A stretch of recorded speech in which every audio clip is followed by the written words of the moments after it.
Adik-adik yang terkasih di dalam Tuhan, selamat pagi, apa kabar?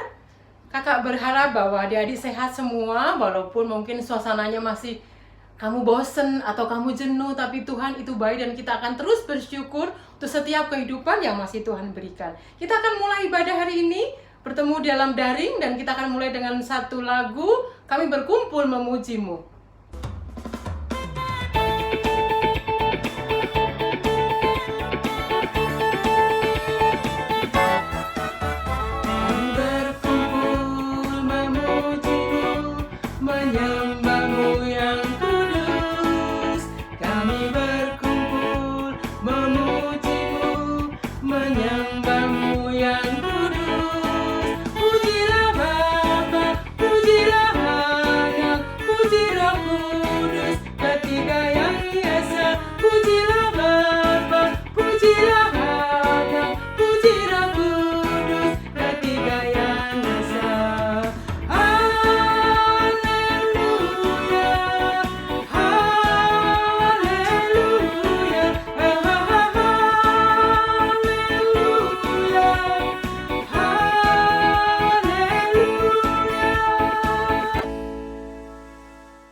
Adik-adik, kita akan buka dalam doa sebelum kita melanjutkan ibadah kita.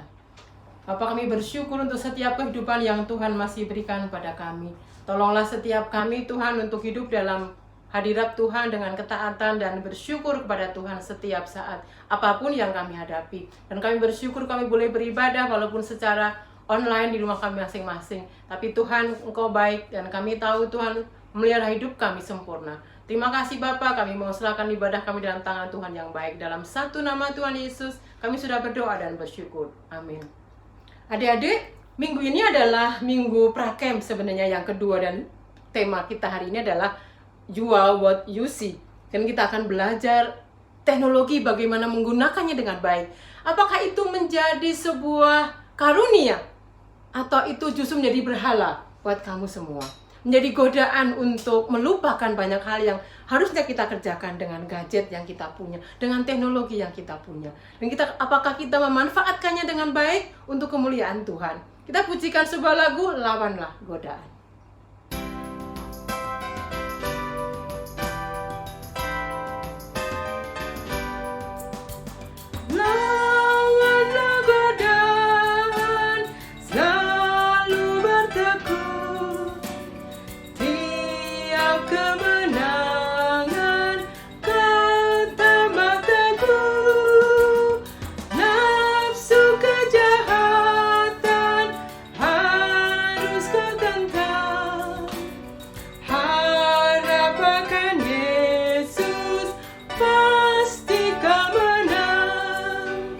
Ingatlah pada Tuhan agar kau dikuatkan.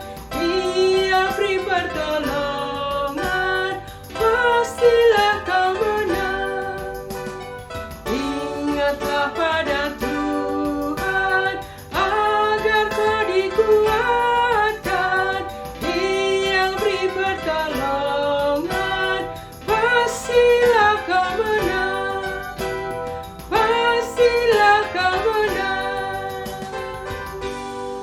Amin.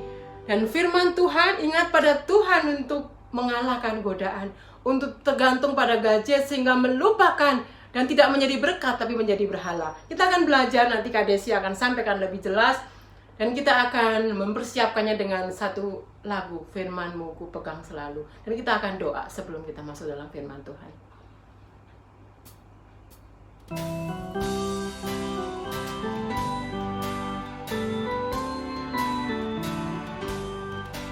Firman-Mu ku pegang selalu, dalam susah, dalam senang, masa hidup yang akan datang, tangan Tuhan yang memegang.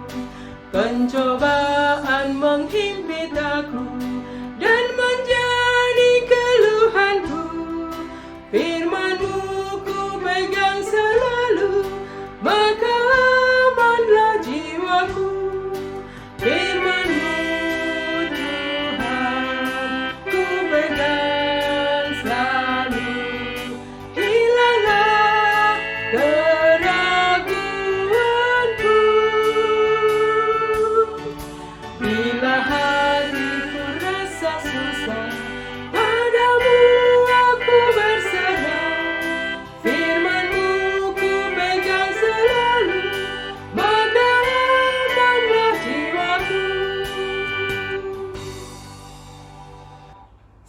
lagu yang kami nyanyikan, biarlah Tuhan kami memegang firman-Mu dalam hati kami untuk menjalani hari-hari kami. Jadikan hati kami menjadi hati yang seperti tanah subur disemai dengan firman-Mu, sehingga kami siap berbuah untuk kemuliaan Tuhan. Berkati Kak Desi yang akan menyampaikan firman-Mu, sehingga dengan persiapan yang ada, Tuhan dia boleh menyampaikan dan menjadi berkat buat kami semua. Dalam satu nama Tuhan Yesus kami sudah berdoa dan bersyukur. Amin.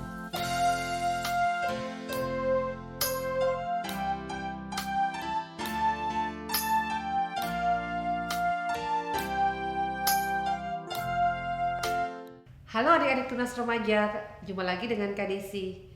Hari ini suasananya berbeda ya. Kita tidak ketemu di dalam kelas sekolah minggu, tapi bukan berarti kita tidak bisa belajar bersama. Apalagi kali ini temanya tentu sangat menarik. You are what you see. Sekali lagi ya, you are what you see. Kenapa sampai begitu? Nah, Kak Desi akan mulai dengan salah satu news nih. Silakan lihat sendiri di layar. Ada news yang mengatakan atau menceritakan tentang ada siswa SD dan SMP yang memperkosa seorang siswi SMA sampai melahirkan anak. Kenapa bisa sampai seperti itu? Kalau kita baca di artikel ini, ternyata dua pelaku melakukan tindakan negatif tersebut karena keseringan nonton video porno dari handphone orang tuanya. Kenapa begitu ya? Nah, karena apa yang sering dilihat, apa yang sering diamati, itu seringkali menjadi sesuatu yang kebiasaan kita. Jadi bisa membuat kita menjadi terbiasa melihat bahwa oh tidak apa-apa melakukan hal itu karena keseringan melihat. Jangan lupa temanya tadi apa? You are what you see. Tentu kamu masih ingat beberapa bulan yang lalu sebelum kita pandemi corona, Kak Desi pernah diminta bicara tentang love, sex, and dating. Nah waktu itu Kak Desi ingatkan bahwa seringkali pacaran kita itu terpengaruh dari film-film yang kita tonton. Masih ingat kan? Misalnya contoh drama Korea, kemudian apalagi tuh drama Hollywood ya. Kita waktu itu ambil contohnya tentang Crazy Rich Asia gitu ya. Bagaimana di film itu diceritakan bahwa nggak apa-apa kok hubungan seksual sebelum pernikahan, biasa aja, semua orang juga melakukannya gitu ya, yang penting suka sama suka. Nah, kalau kita menonton hal seperti itu terus, apa yang terjadi? Yang terjadi adalah kita berpikir ya itu benar, kita bisa melakukannya, kita bisa meniru, yang penting cinta, yang penting senang. Nah, itulah kenapa Alkitab ingetin kita. Kak Desi akan bacakan dari Lukas pasal 11 ayat 34. Ya, bisa lihat di layar juga. Matamu adalah pelita tubuhmu. Jika matamu baik, teranglah seluruh tubuhmu. Tetapi jika matamu jahat, gelaplah tubuhmu. Ayat yang senada juga dikatakan oleh Matius, tertulis dalam Matius pasal 6 ayat 22. Mata adalah pelita tubuh. Jika matamu baik, maka teranglah seluruh tubuhmu.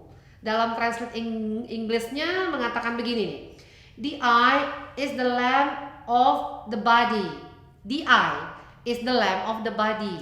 Ya, jadi your eye, my eye is the lamp of my body gitu. So if your eye is healthy, your whole body will be full of light. Wah, luar biasa sekali firman Tuhan ini.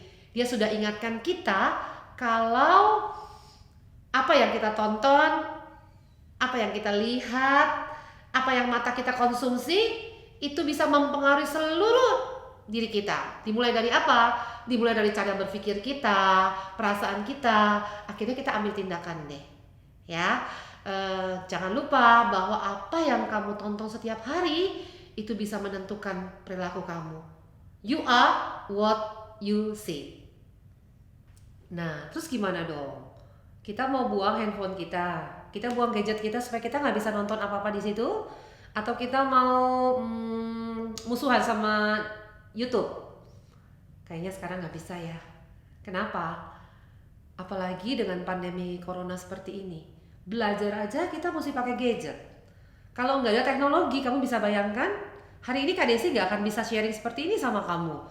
Nggak ada teknologi membuat kita tidak bisa ketemu, membuat kita mungkin agak mengalami kesulitan belajar. Bisa sih kita ambil buku kita, manual book kita, terus kita baca, bisa.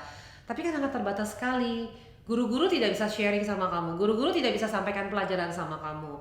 Terus gimana dong? Sekali lagi, nggak mungkin kita nggak pakai gadget. Tidak pakai gadget? No, nggak mungkin. Atau menolak kemajuan teknologi? Apalagi itu, bisa kacau hidup kita sekarang. Masuk ke peradaban masa lalu? Wah, enggak deh. Kayaknya itu bukan pilihan. Jadi pilihannya apa dong?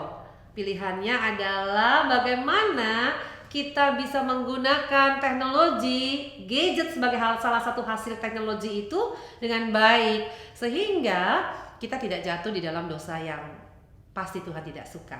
Nah, sebentar kita akan coba bahas ya. Sebenarnya apa sih yang dimaksud dengan teknologi dan gadget sebagai salah satu hasil dari teknologi. Nah, kamu bisa baca nih di slide yang Kak Desi tampilkan.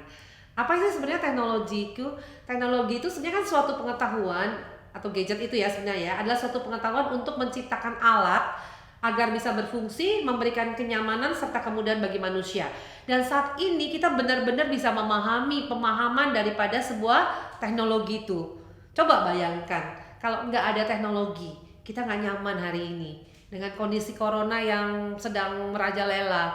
Bagaimana kita bisa belajar dengan baik? Bagaimana kita bisa beribadah sekarang seperti ini? Jadi sebenarnya teknologi itu adalah suatu pengetahuan untuk buat apa? Menciptakan alat-alat seperti gadget, handphone, laptopnya Kak Desi, peralatan elektronik, video untuk merekam, ya untuk suara sound untuk mendengarkan dengan lebih baik begitu ya, untuk memberikan kenyamanan dan kemudahan bagi manusia.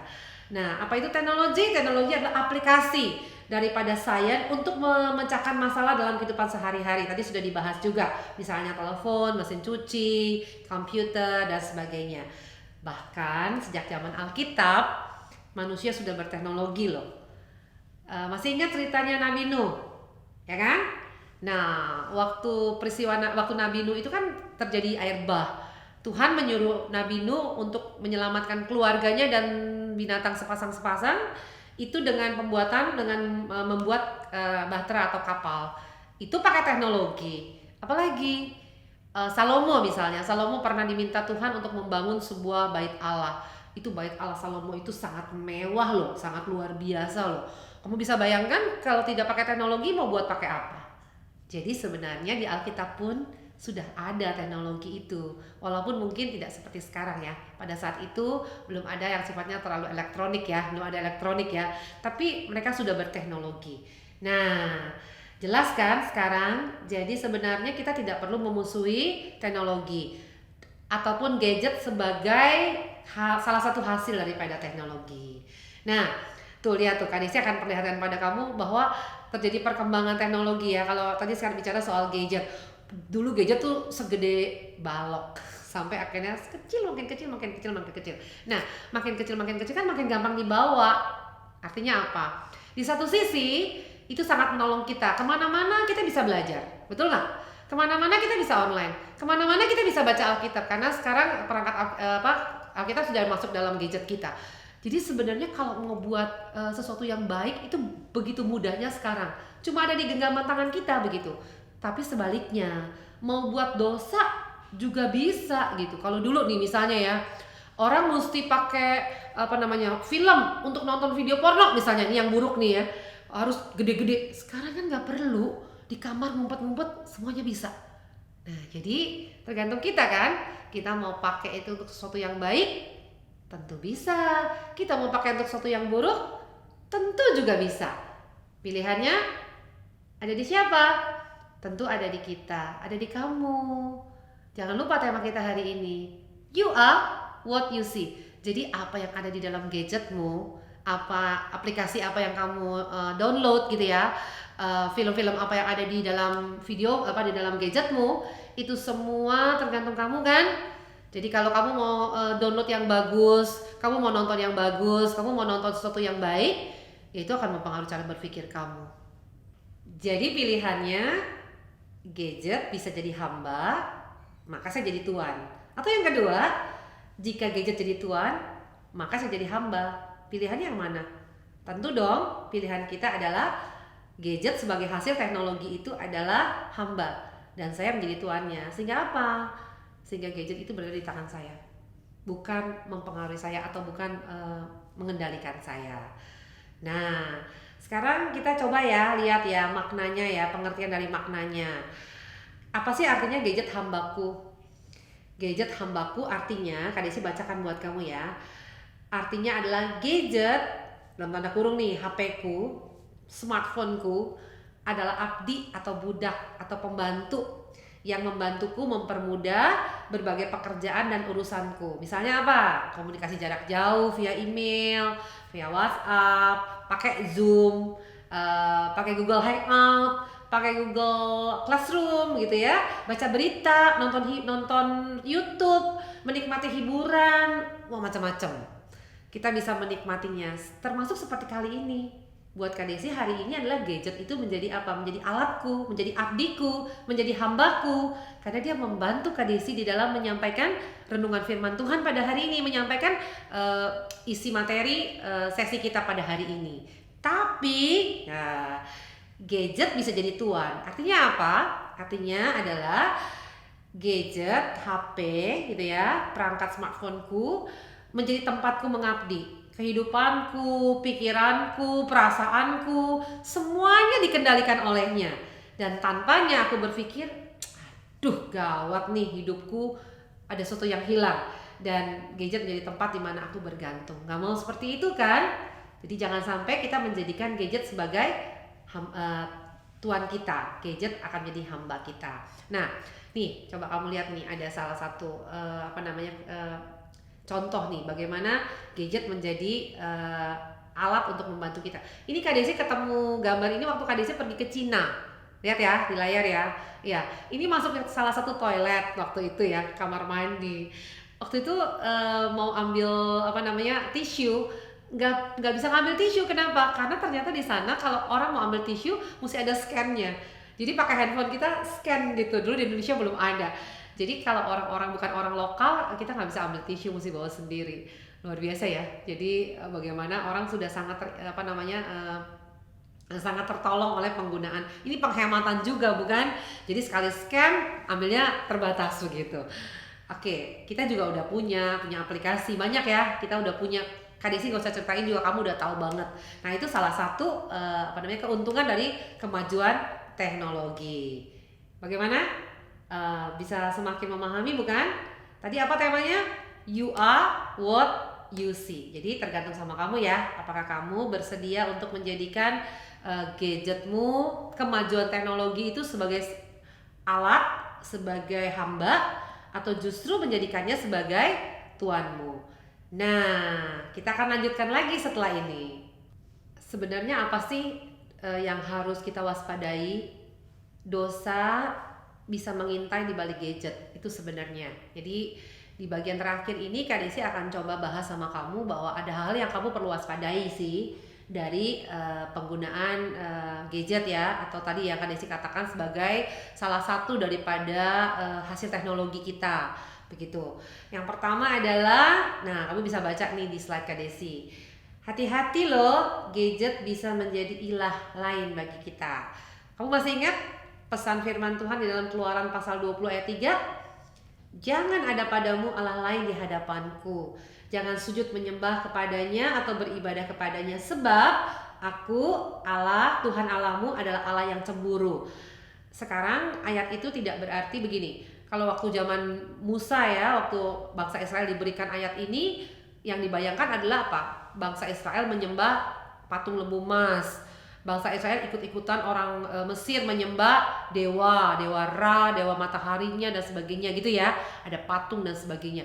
Tapi kan zaman sekarang bukan patung-patung lagi, justru yang ditakuti apa? Patungnya sih kita pasti nggak bakal sembah. Tapi satu yang kita bisa sembah apa? Hasil daripada teknologi. Contoh tadi misalnya gadget atau apa yang lain.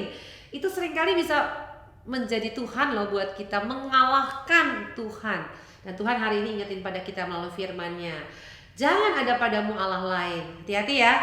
Jangan sampai akhirnya gadget menjadi Tuhan buat kita. Mana yang lebih kita pentingkan? Itu yang pertama. Yang kedua, ini dia. Gadget dapat menjadi pintu masuk untuk melakukan kebiasaan buruk. Salah satunya tadi pornografi. Kenapa? Karena mudah sekali kan buka berbagai film, berbagai media gitu ya di dalam gadget kita itu. Jadi kalau kita pilihnya salah, kita bukanya salah, itu jadi pintu masuk. Jadi gadget bisa menjadi pintu masuk ke dalam dosa dan kebiasaan buruk. Nah, Kak Desi mungkin mau bacain dari Matius pasal 5 ayat 29 sampai 30 ya. Ayat ini mengatakan begini. Jika matamu yang kanan menyesatkan engkau, cungkilah dan buanglah itu, karena lebih baik bagimu jika satu dari anggota tubuhmu binasa daripada tubuhmu dengan utuh dicampakkan ke dalam neraka. Kelihatannya ayat ini menyeramkan ya. Jangan salah paham. Ayat ini tidak mengatakan bahwa kita harus mencungkil mata kita harus memotong tangan kita gitu ya, memotong kaki kita supaya kita nggak berdosa. Bukan. Ayat ini mau ingatkan kita bahwa hati-hati loh, kita bisa berdosa dengan anggota tubuh kita. Contoh misalnya, nih jari kan sangat mudah ya untuk mengoperasikan gadget kita. Kita bisa berdosa dengan jari ini. Jadi hati-hati maksudnya. Jangan sampai akhirnya semua itu menyeret kita masuk di dalam berbagai dosa yang sangat dibenci Tuhan. Itu poin yang kedua ya, yang kita mesti ingat bahwa hati-hati ada dosa yang mengintai di balik gadget kita. Terus yang ketiga nih, secara khusus Kak Desi mau bicara tentang aplikasi medsos misalnya ya, salah satunya tuh. Karena kan biasanya anak remaja nggak mungkin lah nggak punya medsos gitu ya. Mungkin anak-anak seusia kamu udah nggak pakai lagi yang Facebook mah yang pakai tante-tante ya. Orang-orang udah ada umur misalnya. Tapi kan kita punya IG gitu ya, itu kan sangat populer gitu. Nah, jadi jangan sampai juga akhirnya karena mudahnya kita menggunakan aplikasi medsos bisa membuatmu jatuh dalam berbagai dosa. Dosa apa? Dosa kebohongan, dosa kehilangan harga diri, dosa tidak mensyukuri diri sebagai manusia yang diciptakan serupa dan segambar dengan Allah. Kenapa? Karena manusia punya kebutuhan. Salah satu kebutuhan adalah mengaktualisasikan diri. Alkitab juga pernah loh ingetin kita. Masih ingat nggak waktu peristiwa kejatuhan manusia dari yang Menara Babel tuh? Kan mereka ingin menyombongkan diri, mereka ingin mengaktualisasikan diri, bikin menara yang tinggi gitu ya. Mereka sengaja melawan Allah. Mereka mengatakan bahwa mereka bisa kok melawan Tuhan dengan apa yang mereka punya begitu. Nah, Tuhan hancurin kan. Nah, sekarang mungkin udah gak Menara Babel, tapi sekarang kita bisa menyombongkan diri atau mungkin menipu orang lain dengan tampilan kita melalui apa? Melalui aplikasi medsos kita, di IG kita.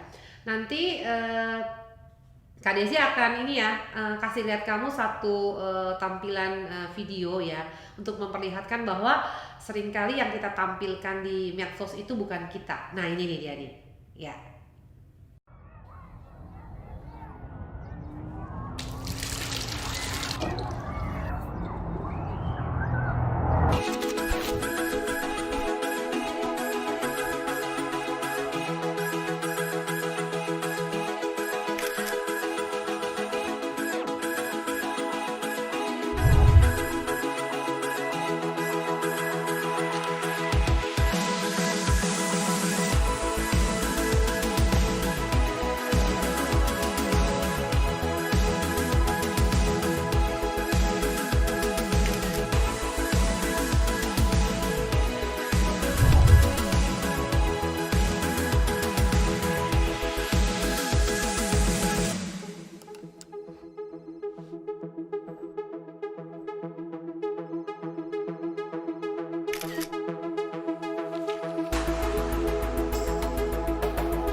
Udah lihat kan? Jadi banyak kebohongan yang sepertinya memang sengaja diperlihatkan supaya apa? Supaya orang menganggap bahwa wah kita keren banget, kita hebat banget, dan harga diri kita menjadi apa? Menjadi naik. Padahal kan sebenarnya harga diri kita bukan dari IG kita kan? Bukan dari apa yang kita tampilkan kan? Oke, sesuatu yang kita tampilkan tuh nggak salah. Banyak loh orang-orang yang jadi berkat di IG-nya atau di Facebook-nya atau di mana saja gitu ya, menampilkan sesuatu yang sangat positif. Itu jadi berkat kok. Misalnya contoh, kamu menikmati pertolongan Tuhan, kamu sharing di IG kamu foto sesuatu, kamu caption sesuatu ya, sesuatu yang menurut kamu ini bagus, terus kamu kasih kamu bikin komen di situ. Itu bisa dipakai untuk memuliakan Tuhan gitu. Jadi nggak salah menurut Kak Desi. Tergantung kita kan apa yang kita mau tampilkan. Nah, kalau dunia ini apa yang diajarkan? Tuh lihat, semuanya follow me kan? Follow me on Instagram, follow me on Facebook, follow me on Twitter, follow me on Google, follow me on YouTube dan sebagainya. Ya, follow me, follow me, follow me. Padahal ingat loh, sebenarnya cuma Yesus yang pernah bilang, ikutlah aku, follow me ya. Nah, jadi jangan sampai kita cuma berpikir supaya kita ikut-ikutan dunia supaya followers kita banyak ya, bukan itu ya. Nah, jadi teman-teman, akhirnya nih kitalah yang harus memutuskan. Kita mau melihat apa di gadget kita. Kita mau pakai aplikasi apa di gadget kita. Kita mau jadiin gadget kita adalah berkat atau mungkin kesulitan. Kita mau buat nama Tuhan dimuliakan melalui teknologi, melalui aplikasinya, melalui hasil teknologinya, atau kita memilih untuk berdosa dengan hal itu. Kak Desi percaya kita tidak ingin memilih yang berdosa karena Tuhan juga nggak ingin. You are what you see. Mungkin juga temanya sedikit bisa diperlebar. You are what your gadget. Wah, jadi kamu adalah apa yang ada dalam gadgetmu. Kalau gadgetmu bagus, ya oke, kamu pasti akan berpikir dengan baik, merasa dengan baik. Ayo anak-anak Tunas Remaja, pilih yang terbaik dalam hidupmu. Pilih film-film terbaik untuk kamu tonton. Pilih aplikasi yang baik untuk kamu gunakan. Pilih medsos dan unggah hal-hal yang positif memuliakan Tuhan. Terima kasih, sampai ketemu lagi. Tuhan memberkati kamu. Terima kasih untuk Kak Desi yang sudah menyampaikan firman Tuhan bagi kita hari ini. Adik-adik, sebelum kita mengakhiri ibadah ini, mari kita tutup di dalam doa. Mari kita berdoa bersama. Bapa, kami sungguh bersyukur untuk firman Tuhan yang baru saja kami dengar. Biarlah Tuhan berikan kami hikmat setiap kami untuk menjadi pelaku firman Tuhan yang baik. Sehingga kami boleh bijak untuk melihat dan membuat bahwa teknologi ini menjadi berarti buat kami. Menjadi karunia buat kami, tapi bukan menjadi berhala buat kami. Terima kasih Bapa, kami sungguh menyerahkan hidup kami ke depan dalam tangan Tuhan yang baik. Dalam satu nama Tuhan Yesus, kami sudah berdoa dan bersyukur. Amin.